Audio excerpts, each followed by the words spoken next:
Hi, I'm Jeanette Roche. This is Bridge City News. Here are some of the top stories we've been following. A massive rally in Edmonton for Conservative leader Pierre Poilievre sees record numbers of attendees and an endorsement from former PM Stephen Harper. Plus, the Justice Centre for Constitutional Freedoms appeals the prorogation challenge dismissal in federal court. And a popular Alberta figure and landmark could be no more in a few years. What the tourist town of Drumheller is doing to save Tyra the Tyrannosaurus. Your nation. Your province. Your southern Alberta. From the heart of Lethbridge, it's Bridge City News with Jeanette Roche. Thanks so much for joining us. Conservative leader Pierre Poilievre's campaign rolled into Edmonton last night. A crowd estimated to be around 12,000 turned out to hear Poilievre's energy-friendly message in a part of the province commonly called oil country. The crowd gathered at a vacant warehouse in Nisku, south of Edmonton. They came with their flags on hockey sticks and T-shirts and hats. At times, it had the feeling of a rock concert more than a political rally. Former Prime Minister Stephen Harper introduced and endorsed Poilievre, who then worked a very friendly crowd. Then there's the production cap. Liberals want to cap energy production in Canada, while the Americans, the Venezuelans, the Saudi Arabians, the Russians increasingly dominate the global energy market. They want to push our jobs and production out of Canada. Now, there was some hope that Mark Carney might flip-flop on that, having supported bans on pipelines his entire career over the last 10 years. But he confirmed just last week that if he is re-elected as Prime Minister, he will keep the anti-development law C-69, he will keep the production cap, and in his words, he will keep 80% of Canada's oil in the ground.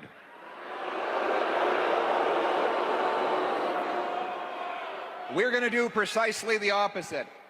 A common sense, Canada First government will repeal the production cap, remove C-69, and commit to the aim of approving major projects in under 6 months. Bring it home. Poilievre also told the crowd he would get tough on crime, reduce taxes, and get tougher on fentanyl dealers, saying they should be subject to life sentences just like murderers. He also said that for every new dollar of government spending, it would be mandated to find $1 in savings. Following his speech, we spoke with some newer Canadians who were in attendance. They're concerned with the changes they've seen in the country over the past decade. I love the country. It was a nice place. I moved here from the UK, originally from Nigeria to the UK, and then back over here to Canada. I loved it here when I came. I loved it. I wanted to bring my family up here. And all of a sudden, the Liberal government got into power, and everything changed. The rate of crime increased. The taxes increased. The job losses, unemployment, everything that you can ever think of that could go wrong, went wrong with the Liberal government. But now we want to change, and I believe that Pierre is the right person to implement that change. Been here for about 9 years now with my family, and what took us here was the Canadian dream, and we've started seeing it slip away from us. We want that dream back, and I believe, and we believe that the Conservative Party, with the programs, you know, with our leader coming in, putting all that together, definitely would give us that, you know, the dream, what actually brought us from wherever we came from. For me, I've been here for more than 17 years, you know, in Canada, and I'm originally from Nigeria. I studied in Germany, then moved down here in Canada, and I want that for my family, for my kids. On Tuesday, Poilievre's campaign rolled on into Sault Ste. Marie, Ontario. Well, Liberal leader Mark Carney was in Delta, BC today discussing his party's previously announced housing plan, highlighting a pledge to build more homes using Canadian resources like softwood lumber. Carney was asked about his need to be in Western Canada when historically the Liberals haven't needed Western Canadian voters to win. I happen to be from the West. I have deep ties to Alberta, where I grew up, ties to the territories where I was born, and ties to BC, where my family my mother and my sister now live. I know the West, and I think I have a good sense, buttressed by our candidates here in British Columbia, of what's required. NDP leader Jagmeet Singh was also in BC today. He says he wants to ban foreign buyers from purchasing homes in Canada. Speaking at an election campaign stop in Vancouver today, Singh says a government led by him would close loopholes by barring numbered companies and corporate proxies from buying homes. We're going to make it permanent, the ban on big money investors buying up Canadian homes. That should be a ban. Homes in Canada should be for you and your family, not for rich investors to get richer. In addition, we're going to end the loophole that allows speculators to flip homes year after year. That's got to stop. It just drives up the cost of homes and it makes it more expensive and impossible for everyday folks to buy a home. The thing is, we're in it for you. So we're going to put forward ideas that make it easier for you and your family to buy a home.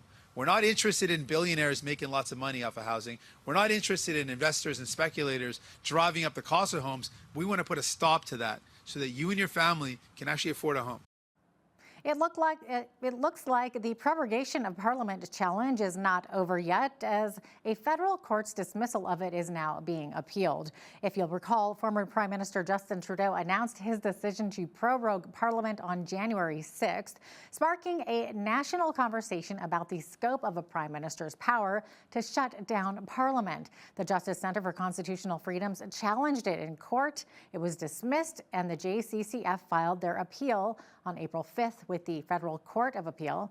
In their appeal, the applicants invite the Federal Court of Appeal to consider two main questions raised in their January 7th application. What is the scope of a Prime Minister's power to advise prorogation? And did the Prime Minister's January 6th decision fall within that scope or not? Andre Mamari is an attorney with the JCCF. We asked how confident he is that the Court of Appeal will hear their argument and agree with it. Before we get to the actual merits, there is an issue of mootness. Naturally, people ask the question, well, Parliament is no longer prorogued, and so can the court even hear this case? It's moot. And the answer to that is the court does have discretion to hear a case that is moot. And this case is very important. It's important that the law is very clear about a Prime Minister's power to prorogue Parliament, because of course we're going to be here. We're going to be at this question again at some point in the future with the next Prime Minister, whoever that may be.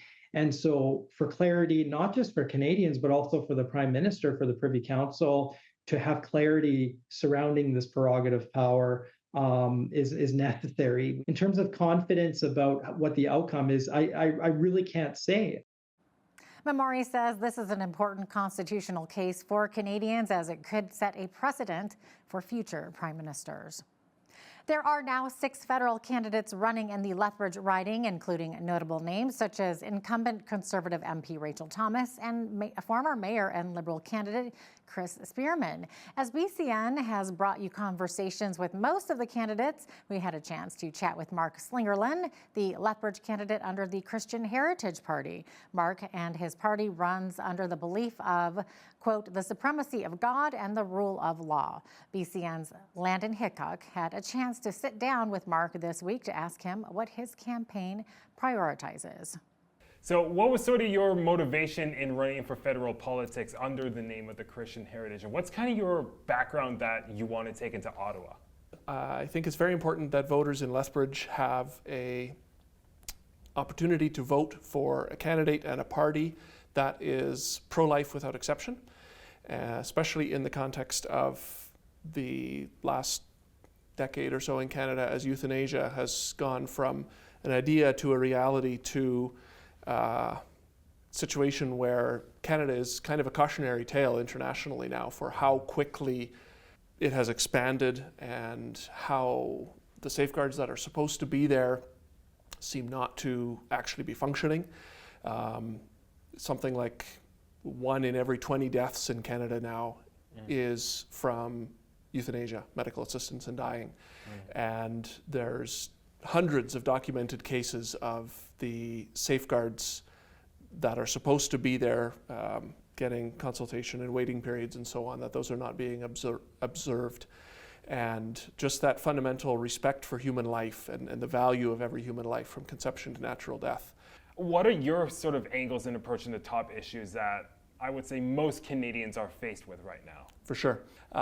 Debt, I mentioned already, that's actually a big one that comes into affordability. Among the issues, some things that lead to inflation and affordability issues are beyond the control of federal government, right? There's lots of factors that are just realities that we have to deal with. And yet, when we are now paying $125 million every day just to service the interest on the federal debt, that is a huge amount of money that is being stolen from future generations and is hurting Canadians right now. That's money that it's equivalent to one of the largest departments in our federal government, money that could much better go to the priorities of Canadians. So living within our means is certainly something that would help with affordability for every Canadian. The full interview of Mark Slingerland can be found on our Bridge City News YouTube page and website at bridgecitynews.ca. And just a reminder, an All Candidates Forum is taking place tonight at the Yates Memorial Theatre. The Lethbridge Chamber of Commerce is sponsoring the event. Joining Slingerland will be Rachel Thomas of the Conservatives, Liberal Chris Bierman, Nathan Svoboda of the NDP, Green Party candidate Amber Murray, and Clara Petalou with the People's Party of Canada. Doors open at 5 with the forum expected to run from 6 till 7:30. Now, some tragic news. The roof of an iconic jet-set nightclub in Santo Domingo, Dominican Republic, collapsed nearly an hour after a merengue concert, killing at least 58 people and injuring at least 160. Among the dead are former Toronto Blue Jays reliever and 15-year Major League veteran Octavio Dotel. We'll have more details as they become available. Here locally, Lethbridge police have charged a man following a high-risk takedown at a South Side residence over the weekend. Sunday night around 6:30 p.m., police responded to a residence along the 900 block of 14th Street South. Police had been told a man was threatening someone with a gun. When the suspect came out of the house and refused to obey police's commands, he was tasered and taken into custody. After obtaining a search warrant, police discovered an improperly stored shotgun along with some ammunition. They say the shotgun had been discharged inside the home. 69-year-old Paul Joseph Lewis of Lethbridge is charged with uttering threats, resisting a peace officer, careless use of a firearm, and unsafe storage of a firearm. He is scheduled to appear in court May 1st. Well, if you've ever visited Drumheller, you might be familiar with Tyra the Tyrannosaurus. She's a popular tourist attraction that towers over the Drumheller skyline in the Canadian Badlands. Well, there's a plan to send her into a proverbial tar pit, and it sparked demands that she be spared. The chamber plans to dismantle Tyra in 2029, but local residents in the town want to find a way to keep her where she is. To me, it's like if you had the Eiffel Tower or Big Ben and somebody on social posted this and made me think about it, and you said, it was cool, we had fun with the Eiffel Tower, but we're tearing it down. People would lose it worldwide. Like you don't take away monuments, and this may not be designated as a World Heritage Site or a monument or anything special to the world, but it's special to the world, and so I want to make sure that it stays where it is. We are the dinosaur capital of the world, and world's largest dinosaur has been very iconic in our community. So yeah, we're going to look for some solutions and how do we resolve this. Where there's a will, there's a way, and the community is very passionate about their dinosaurs, and as you can see by all the conversations going on, that the community loves the dinosaurs, and so do many people that come and visit. So yeah, I always try and find solutions.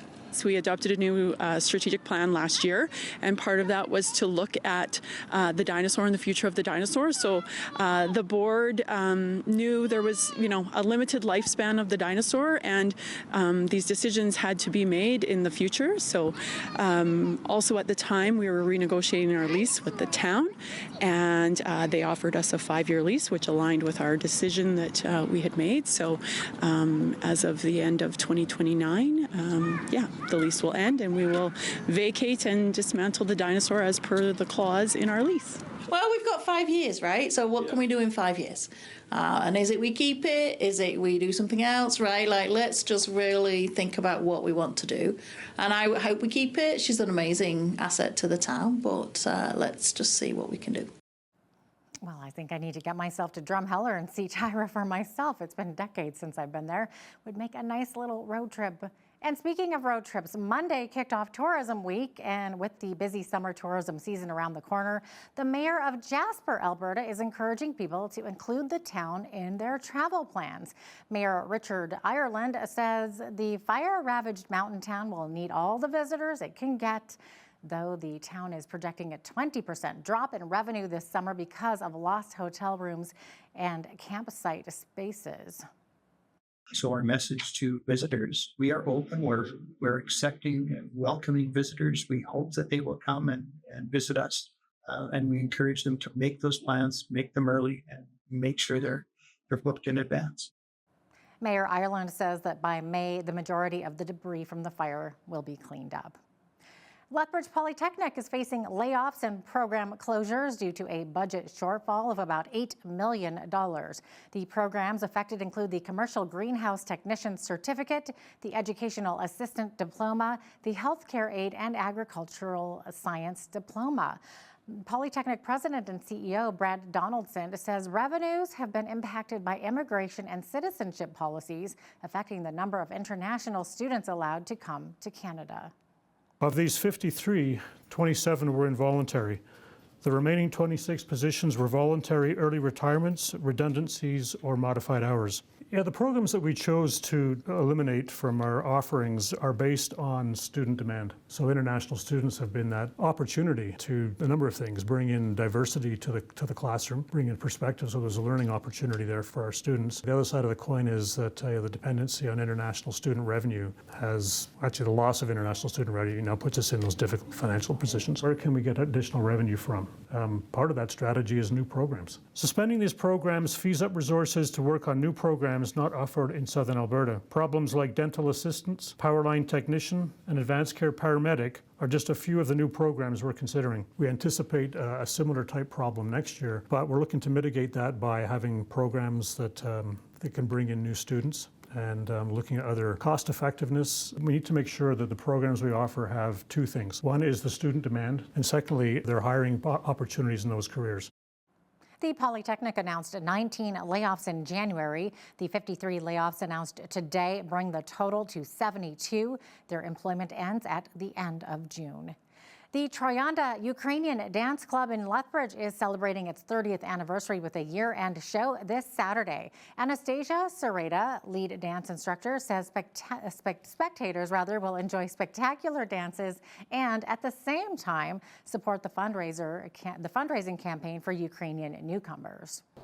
Having children understand Ukrainian culture. We've now evolved since the Russian invasion in Ukraine as also a space where that kind of is reinvigorated, especially for our Ukrainian newcomers. So we're really excited to have new members and old members and come and celebrate together. For this year, we started with our Ukrainian New Year's event in January, and then we're going to sort of finish off everything with a big celebration of the history of Ukrainian dance in Lethbridge. Well, Ukrainian dance is not just folk dance, it's also about art and culture and music and storytelling. The event will take place on Saturday, April 12th at 7 p.m. at the Yates Memorial Theatre in Lethbridge. Tickets are available at visitlethbridge.com. The Lethbridge Hurricanes are back practicing this week ahead of their second-round matchup against the Calgary Hitmen. The Hurricanes, who eliminated the Brandon Wheat Kings in the first round in 5 games, have struggled against Calgary throughout the regular season with a 2-5-1 record. The Hitmen are additionally coming off a series sweep of the Saskatoon Blades. Members of the team, however, say they are confident ahead of the first pair of games in Calgary this week, and they are currently working on cleaning up their game. The Canes and Hitmen will begin the series at the Saddle Dome in Calgary on Thursday. Yeah, I think playing between the whistles for sure. Staying out of the box is going to be huge for sure. I think just sticking to our game, not worrying about them as much as we are. I think just sticking to our game plan and our game's going to be huge for us. We're pumped for it, and a lot of guys haven't been to the second round yet here, so we're pumped. We've been hard week of practice here, and kind of just fixing up some small things of our game and getting ready for the second round here. Yeah, we got to be aware of how they play. Very competitive team, and don't give up much. Very good defensively. We can't get frustrated with any of that, and we've got to play our game and get it established early in the game, and then stay with it. Head coach Bill Peters has also been named as one of the WHL's top coaches of the year. He says he credits the honor more on the reflection of the players and staff of the organization. So nice. Well, we surpassed our daytime high today of 13 degrees and got north of 14. It also remained pretty sunny out there, but as BTO says, he ain't seen nothing yet. We're going to have some great weather this coming week, and we'll be back right after the break with the forecast.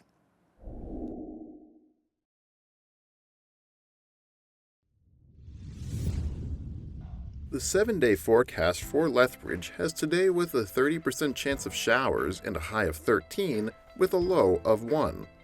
Wednesday will have a high of 14 with nice sunny skies, and Thursday and Friday will have sunny skies as well, with Thursday having a high of 19 and Friday a nice 16. Saturday will have cloudy skies with a high of 12, and Sunday is looking to have a 60% chance of rain with a high of 8. Wrapping up the 7-day forecast on Monday, we have partly cloudy skies and a high of 13. Looking at today's almanac, the average high for this time of year is 12 degrees, with the low being -2.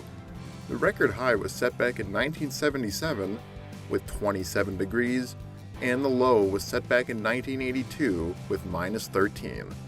The sun rose at 6:54 today and will set at 8:14 p.m. Looking at the national forecast, Vancouver and Victoria both share the same weather details, both getting a 60% chance of showers and highs of 12. Edmonton will have sunny skies and a high of 15, and Calgary will have partly cloudy skies and a high of 13. On to the prairies, Saskatoon will have a high of 8 with sunny skies, Regina will have a 30% chance of showers with a high of 11, and Winnipeg has a chance of rain or snow with a high of 5. Central Canada is looking to have a high of 5 for Toronto with partly cloudy skies. Ottawa is looking to get a little chance of snow with a high of 2, and Montreal is looking to have sunny skies with a high of 1. On to the East Coast, Fredericton, Halifax, and Charlottetown all look like they're going to get some snow, with Fredericton and Halifax having highs of 4, and Charlottetown getting a high of 2. Wrapping up the national forecast with St. John's, we're looking at a 30% chance of showers and a high of 4. The head of Canada's biggest oil and gas advocacy group says the U.S. will always be a major customer for oil and gas in Canada. Canadian Association of Petroleum Producers head Lisa Baton says companies are looking through the recent market upheaval and are focused on the long-term demand outlook. This comes as West Texas Intermediate crude prices have lost about $10 U.S. in value over the past week after U.S. President Donald Trump unleashed a new wave of tariffs. The Keystone Oil Pipeline has ruptured in North Dakota. The North Dakota Department of Environmental Quality says an employee working at the site heard a mechanical bang this morning before shutting down the pipeline within about 2 minutes. The cause of the rupture and the volume of crude oil spilled were not immediately clear, but the spill has reportedly been confined to an agricultural field. So with that, here is today's markets.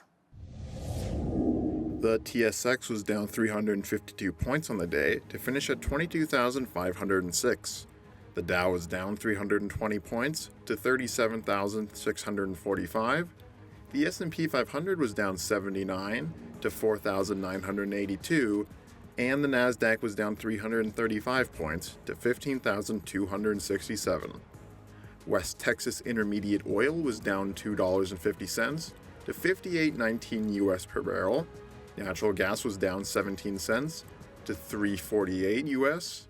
Gold was up 107 to $29.8219 US an ounce. Silver was down 20 cents to $29.80 US an ounce. Feed wheat is at $8.65 per bushel, barley is at $6.71, canola is at $14.70, and corn is at $8.02 per bushel. Live cattle were up 17 cents to $199.10. Feeder cattle were up $2.60 to $2.80.42, and lean hogs were up 2 cents to $87.82. And the Canadian dollar was up over the past 24 hours and currently sits at 70.10 US.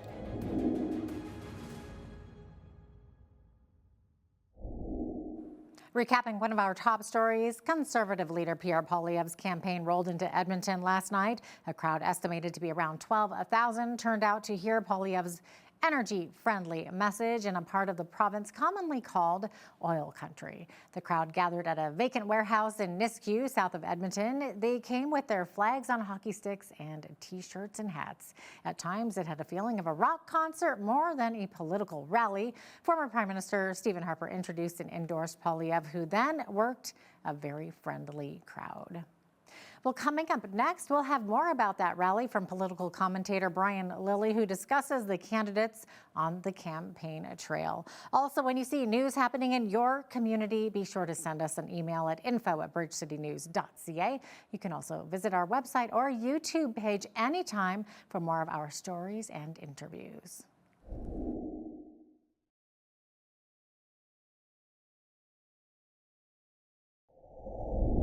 Well, we're halfway through the very short election season. A massive rally was held in Edmonton where Stephen Harper introduced Pierre Poilievre. More information has emerged about foreign interference and the polls showing surprising results. Here to chat about it all is federal political commentator Brian Lilly of the Toronto Sun. Brian, hello, welcome back. Thanks for having me. As always, it's a pleasure. Okay, so Brian, another massive rally for Conservative leader Pierre Poilievre, this time in Edmonton. That was Monday evening. So more than 10,000 people showed up to this thing, and some estimates even say as many as 15,000 attended. So former Prime Minister Stephen Harper introduced Poilievre and said that he's the only person to have hired both main party leaders, and his choice is Poilievre. So does Stephen Harper's endorsement actually matter in this? Well, I think it still does. There's a lot of voters who have fond memories of Stephen Harper's time in office, that he was able to, as he said, he was the actual guy that shepherded Canada through the 2008-2009 financial crisis. He kind of smirked when he said that line and said, I hear there's another guy claiming to have done this, meaning Mark Carney, and then said, look, I'm the only person to have had both of them work for me, and I fully endorse Pierre Poilievre. He went over why he thinks Poilievre is the best man for the job, that he's got the better policies. You know, as I've been pointing out, Jeanette, you know, I hear some folks say, well, Mark Carney's an economist, so he must know what he's talking about. Well, Stephen Harper's an economist as well. And you know who else is an economist? Peter Navarro. Now, maybe you don't know the name Peter Navarro, but he's got an economics degree, a PhD from Harvard University. I'd say that's equivalent to having a PhD in economics from Oxford. Harvard and Oxford, two of the most esteemed academic establishments around the world. Well, Navarro is one of Donald Trump's top economic advisors, and he is talking about tariffs nonstop and backs tariffs. So does Kevin Hassett, who is also in the White House, has a PhD in economics from the University of Pennsylvania. You can go down the list of Trump's economic advisors with PhDs who still back tariffs, or people like Howard Lutnick, who's multi-billionaire, who backs tariffs. We generally think of these tariffs as a bad idea in Canada, but the fact that you have a PhD in economics doesn't mean that you're immune to bad ideas. Mark Carney has a lot of bad ideas in terms of leaving natural resources in the ground, not building pipelines, keeping emission caps in place, et cetera. So Stephen Harper's endorsement, I think, really matters.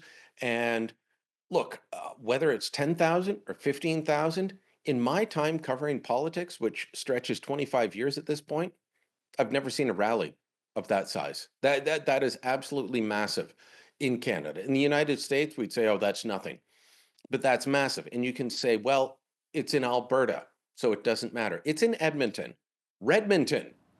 where the Yes, Liberals where the have a seat. NDP dominates. The NDP have two Yes. seats where they're expected to potentially pick up more because Alberta's Mm-hmm. gone from 34 to 37 seats. So the fact that he's drawing crowds of that size doesn't matter where it is. It's incredibly impressive. And Stephen Harper's full endorsement, I've shared the full video on all my socials. If you haven't watched it yet, make sure you do. The 10-minute speech introducing Poilievre, very well worth the watch. That is so interesting. Okay, so one of the key points that Harper made was that most of the economic problems that Canada faces predate Donald Trump and have nothing to do with the American president. And this is something that you've talked about, Brian. So is this something you think most voters understand? Well, I think it depends on who's voting. As we look at the polling, we'll talk about the generational gap in a little bit, but you've got one group of voters that is just obsessed with Donald Trump and the tariffs, and then you've got another group of voters who are saying, no, look, my big issue is affordability, the cost of living, housing, economic issues. So as Harper pointed out, the, the rising crime that we're experiencing is not a result of Donald Trump and the tariffs.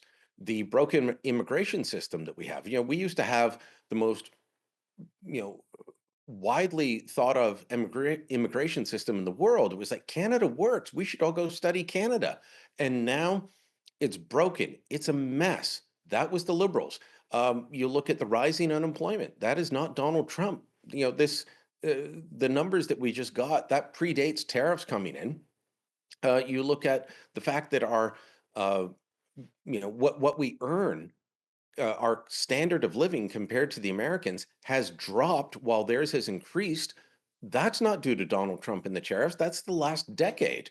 So all of these things really matter. Now, as I said, you've got two sets of voters, one that is just focused on Trump and the tariffs, and one that is saying, look, the country isn't working the way it should, and we need to fix that. So if you're looking to fix what's broken with the country, I don't know how you go with Carney and the Liberals, because he is still advocating a lot of the same policies. And then while he was still in Edmonton, Poilievre announced that he would close loopholes for tax avoidance. And he specifically said Mark Carney's tax loopholes, meaning that he would target the Liberal leader's record on using tax havens. So what thinks you, Brian? Is this fair or not fair for a line of attack? Oh, it's absolutely fair. Mark Carney's time at Brookfield, he had a lot of things that he was responsible for, but the two big ones were two funds. One was worth $10 billion, the other worth $15 billion. This is US dollars, by the way. So 25 billion US total. These were the green transition funds, and Carney set them up. He's one of the founders. So even if he has sold off his own stock portfolio, he's being paid by these funds until they are no longer active, which is going to be many years into the future.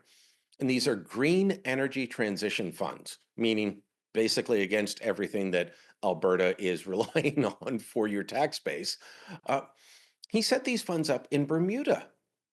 Why? Because the tax rates are so low. There's no capital gains tax, there's no corporate tax, there's no dividend tax.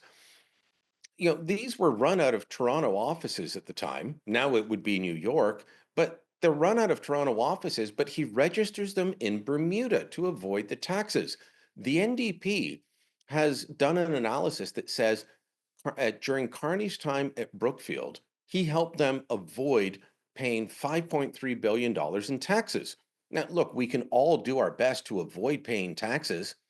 We all want to pay the least amount of tax possible.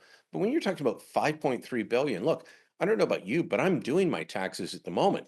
So I've got a regular income from the Sun. I've got freelance income that I've got to account for. And I've got to make sure that every single deduction that I'm making is, by the book, that I am not doing anything that's going to get me audited. And I have been audited by CRA. And I have been told, no, you're paying back thousands of dollars that my accountant had said I, didn't have to pay. These are the things that small business owners, that everyday Canadians worry about. And meanwhile, Carney is registering in offshore tax havens and avoiding billions in taxes while running a very successful company that he recently moved the headquarters of from Toronto to New York. So, don't tell me you're Captain Canada when you're avoiding taxes and you're moving your headquarters from Canada to the United States. And then on Monday, federal government officials gave another update on foreign interference, and they revealed that the Chinese government has been working to make Mark Carney look good. So, Brian, what can you tell us about this? So there's a social media platform that is popular in China and amongst the Chinese diaspora, including here in Canada. It's called WeChat. Think of X and Facebook put together. It is everything, and people share stories on this all the time. The Canadian federal government, I need to, just stress this because I've had some people saying, why is Brian Lilley making up things? Why is he saying that this happened when it didn't? No, federal government bureaucrats, these are not political staffers, bureaucrats, said that there were coordinated campaigns. Now, the term they used was targeting, Jeanette. Now, in intelligence circles, that means that it's some kind of negative attack on you. Right. And so it may sound like, well, they're out to get Mark Carney. The only examples that the federal officials provided were positive stories on Carney. And when reporters, I was not there, but reporters from National Post, Globe and Mail, and elsewhere said, I don't know, this looks like they're supporting him. Look at all these positive stories. Where are the negative ones that you're saying are there? Oh, we don't want to share those. We don't want to spread that misinformation. But they were willing to share the positive ones about Mark Carney. Going back to the Liberal leadership race, there were attempts by the Chinese government, and these were cited by federal officials at the time, to target Chrystia Freeland, to say, don't vote for her. And when you look at some of the ridings with the highest concentration of Chinese Canadians, those are the ridings where Mark Carney won with the highest percentage of the vote, and Chrystia Freeland was down at like 4-5% of the vote. He won in a landslide. I'm not saying that China orchestrated this, but they clearly are favoring him. And in the general election, they're putting out stories about how he's the strong man, he's the tough guy against Donald Trump, he is the stable one in terms of relations with China. They are clearly trying to sway the votes of Chinese Canadians, and that has to be concerning. Unfortunately, the federal officials tried to downplay this and say this is only on one social media platform. Yes, the most popular one, again, amongst Chinese Canadians, which in several ridings across the country, there are some ridings where that's 55, 56, 60% of the vote. And these are the messages being put forward. Vote for Mark Carney. He is our guy. That has to be concerning for every Canadian, especially after 2019, 2021. In 2021, or after that election, Chinese officials here in Toronto were bragging about their ability to get some people elected and some people defeated. China is just once again interfering in our elections in a way that India doesn't have the ability to, that Russia or Iran don't have the ability to. China is much more complex, much more sophisticated in how they do this. Yeah, and Brian, I'm glad that you brought that up, the headline about targeting, because we saw that as well, and we had that in our headlines as well in our Monday newscast, and it was very confusing how they kind of framed that. So I don't know if it was something that was lost in translation or if it was purposefully. So, look, the bureaucrats don't want to say that they're favoring one candidate or another. They just want to say there's a campaign on this person. Well, there are negative campaigns and there are positive campaigns. And if you can only show me the positive ones, then I'm sorry. The Chinese government is now supporting Mark Carney. And so at the Toronto Sun, we just decided we're not using the term targeting. We will explain it within our coverage, but they are clearly supporting him. And to say that they're targeting him and not explaining it makes it sound like it's a negative thing, that they're going against him. Right. That's not the case. They're backing him. All right. Well, thank you for clearing that up there. So we've got Carney now, who's got the Chinese backing him. He's portraying himself as Captain Canada, as you said there, and he's lived a good chunk of his adult life outside of Canada. And as you said, he's got his funds set up in Bermuda now, and he's being endorsed by Donald Trump. So do you think that he's really in this for Canada then? Look, I think the guy loves Canada, but I think he's got a different view than a lot of Canadians who have lived here their whole lives. He's very much in sync with China. Why Donald Trump is endorsing him, I don't quite know, but trying to figure out Donald Trump is difficult on the best of days.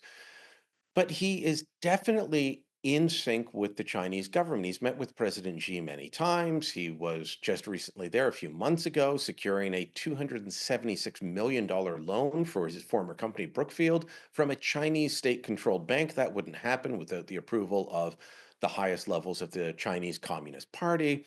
I don't know how you can claim you're Captain Canada when you are setting up your company in Bermuda and moving the headquarters to the USA and expanding business in China, but not in Canada. Because while Carney was the chair of Brookfield and head of transition investing, so that was what he was originally hired for, and then he became chair of the board. But he still maintained, head of transition investing. So he's directing where the investments are going in the future. He was not investing in Canada. He was investing in China. He was investing in Brazil. He was investing in the United States, in the Middle East, not in this country. Investments in Canada did not grow under his watch. Do we really think that that's going to change, that he's going to suddenly come up with new policies that will, help the country grow in the way that it should? Interesting to watch, and all of your viewers should keep an eye on this. Does Mark Carney ever utter the words oil, gas, or pipelines? He talks about conventional energy. And I listened to him in a news conference recently. He just kept talking about conventional energy. This is the phrase he uses. He does not want to use the word oil. And so he wants to make us a conventional and clean energy superpower. As I've said before, we already are a conventional energy superpower in terms of oil and gas. He wants to make us a green energy superpower. He wants us to invest like he did with Brookfield in all of these green technologies that will not see an extra barrel of oil a day come out of the ground, will not see liquefied natural gas exportation in this country. This is his plan. Wow. Brian, once again, we are out of time, unfortunately. I didn't even get to ask you about the polls and how it's looking like the younger voters are going more for Poilievre, the older voters are going more for Liberals. I mean, we've never seen that before. It's almost opposite, right? But we'll talk about it soon, I'm sure. Let's do it next week for sure. Brian Lilly of the Toronto Sun, thank you so much for joining us once again today. Thank you.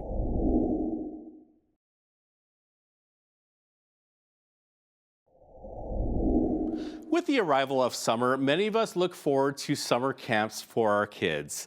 Joining me to talk about the benefits of summer camps is Tanya Martins. She is the program manager of Southern Alberta Bible Camp, located near Lomond, Alberta. Good to have you with us, Tanya. It's great to be here. Thanks for inviting me. So, Tanya, can you just tell us what the SABC, Southern Alberta Bible Camp, is all about? Can you just give us a general overview of what happens at summer camps for those who have never been to one? Absolutely. Summer camp is a great space. It's a space for adventure and friendship and fun. And at SABC, that is all focused around faith. There's kids stay in cabins. They do all sorts of activities. We're a waterfront camp. We're on the Traverse Reservoir, which is where Little Bow Provincial Park is, and on the other end of the lake. And so there's big games and great food and new friends, and lots of cool, amazing stories about who God is. And what age groups does SABC work with? You betcha. We have camps that range anywhere from kindergarten to grade 12. And so there are 8 full weeks of summer camp, and every given week there is pretty much potential for a family who has kids, maybe if they're ranging from anywhere from grade 3 to grade 10 or 11, all of their kids could attend at one time in various different parts of the camp. And so we try to make space for every family to find a place to belong. And then how do families go about registering their kids, and what are the costs? You betcha. We have about 1,000 campers already registered, and but there's still room. And there are various camps that are actually filling up. And so with those various ages per week, families can head to the website, sabc.ca, hit the summer camp at the top, and then you can peruse all the different camps that are available, the ways they line up with the different ages. And then there's a registration button that's there. And if you're curious on pricing, our pricing has a variety of layers. And so families can pick what works for them. We do not want cost to ever be something that would keep a kid from camp. It's one of our deep values at SABC is that we would never turn a kid away for that reason. And so there are various layers of what works for you, as well as there's subsidies.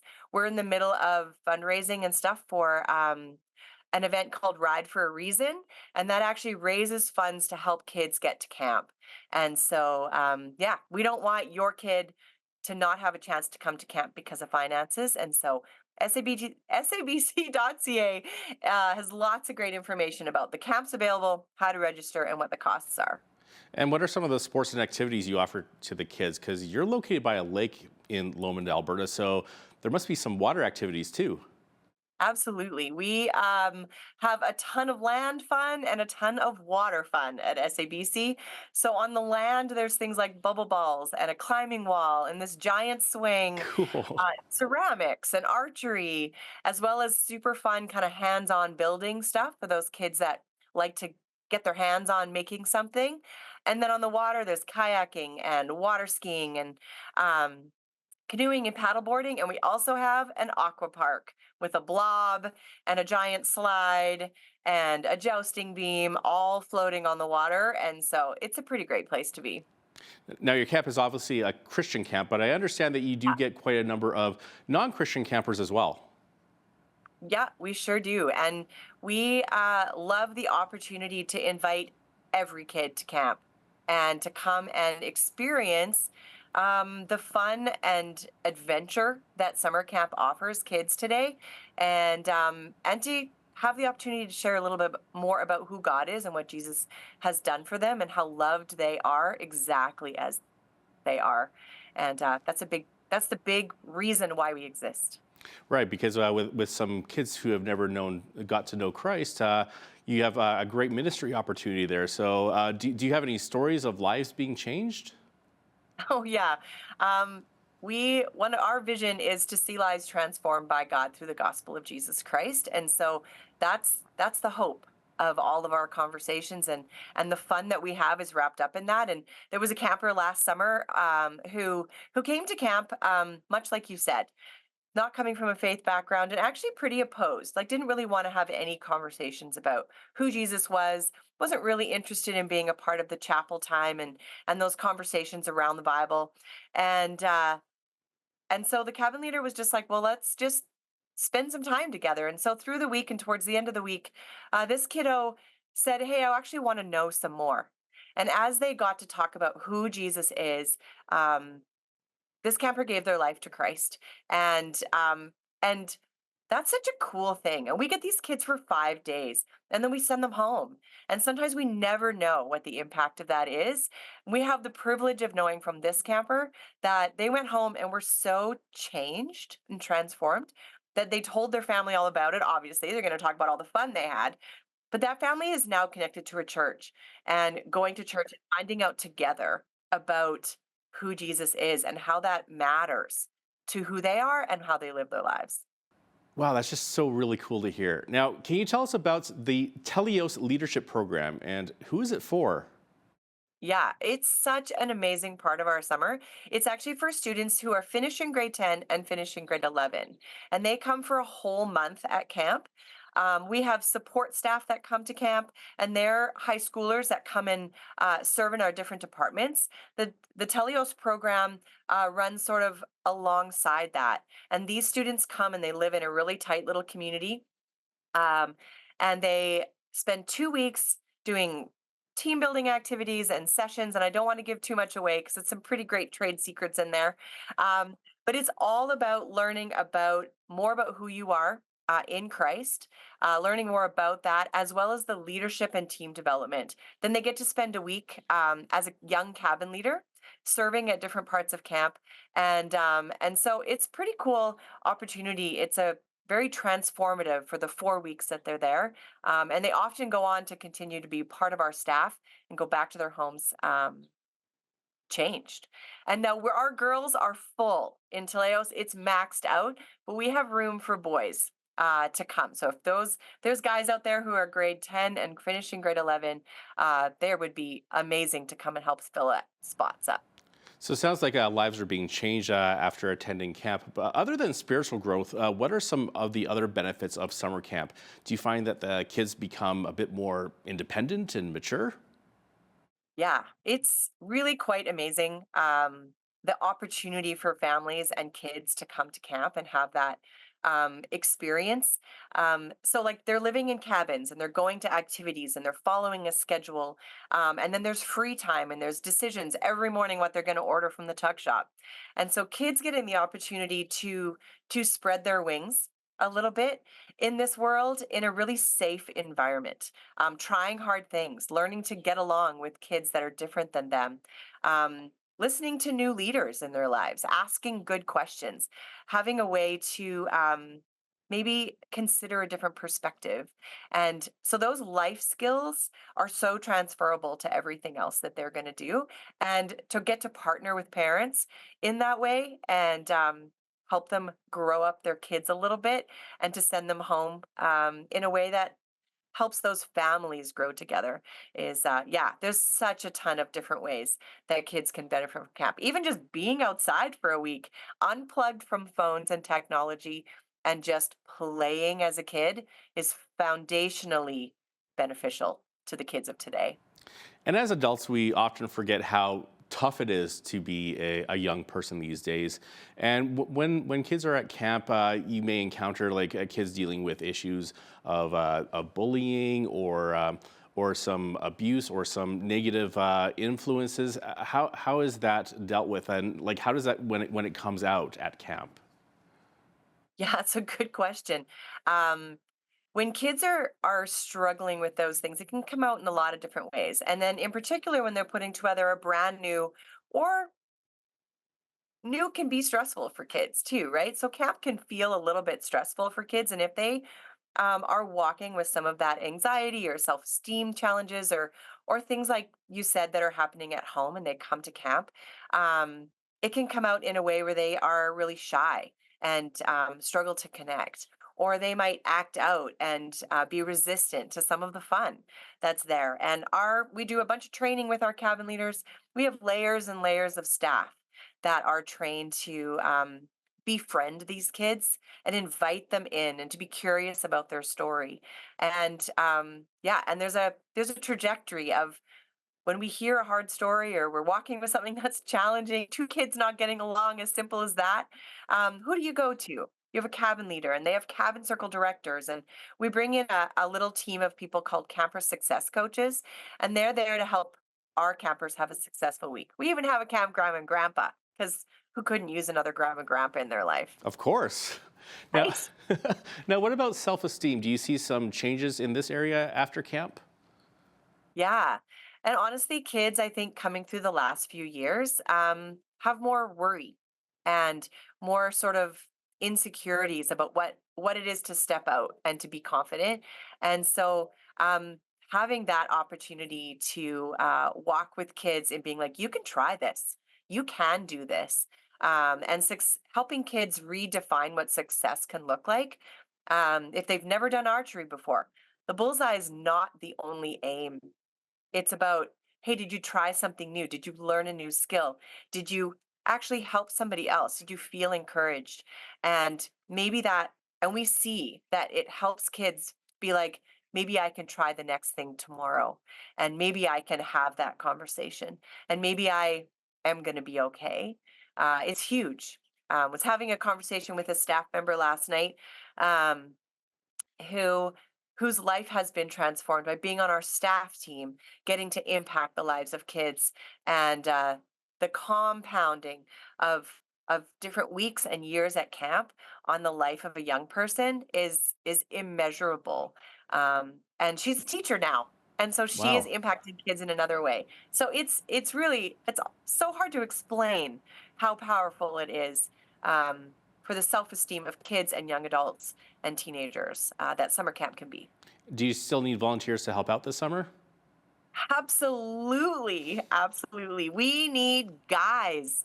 I have a really, our support staff, so our high school students are almost all full. Such an incredible thing to have high schools who are going to come for 2 weeks and scrub toilets and mow lawns and take pictures and do dishes and cook food for volunteer, and that's amazing. Our cabin leader area has a little bit of room. We definitely need some guys, cabin leaders, to come and be a part of young boys growing up to be young men, and to come and be a part of impacting them through courage and conversation and adventure and faith. And so we definitely need some guys to come and join in the life-changing possibilities that happen at camp. Any final thoughts for anyone still considering going to a summer camp this year? Absolutely. Just do it. The opportunity for a kiddo to try something new in a safe place, to maybe learn something about who they are, about how big the world is in a safe and smaller way, as well as to learn about God and who he is. And because of who God is, they get to learn something really deep about themselves. I would say just come and do it. We work hard to create a space for kids to come and have fun, to be a kid, and to learn about really important and incredible stories. And so absolutely, just come to camp. Tanya Martins is the program manager of Southern Alberta Bible Camp located near Lomond, Alberta. Tanya, thank you so much for your time today. Thanks so much. Have a great day, and maybe we'll see you at camp this summer. Maybe. I'm Naveen Day. On behalf of all of us here at Bridge City News, thanks for watching.